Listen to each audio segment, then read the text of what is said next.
I'm always pleased to receive comments, even if they're contradicting what I say, because it helps to promote the debate, which is what this is for in the first place.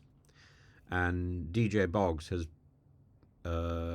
pointed out issues about the Just Stop Oil and the rioters who received disproportionately shorter sentences.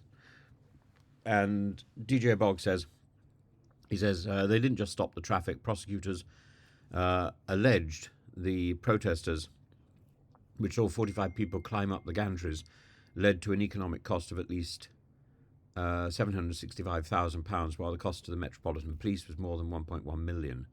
They also allegedly caused more than 50,000 hours of vehicle delay, affecting more than 700,000 vehicles, and left the M25 compromised for more than 120 hours.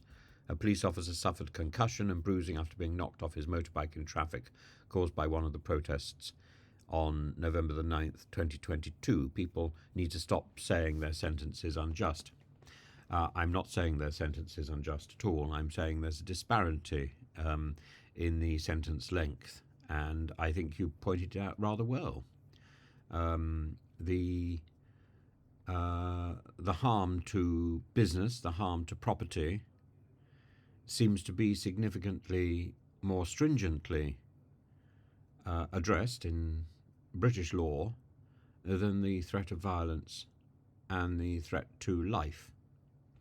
There's no doubt that the protesters were threatening the lives and the safety of particularly asylum seekers trapped in hotels, and that at least one woman had urged violence on a mosque, and there were people who were massed outside mosques rioting.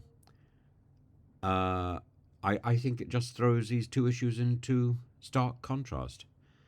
And I remember when I was at school always being warned that British law comes down more heavily on property damage than it does on murder.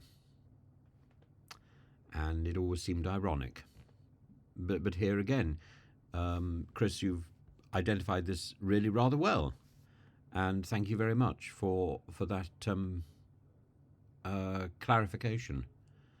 Violent rioters and incitement to violence is judged harshly, but not as harshly as damage to property and business and the threat to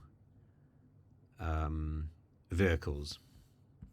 It puts things into perspective, doesn't it?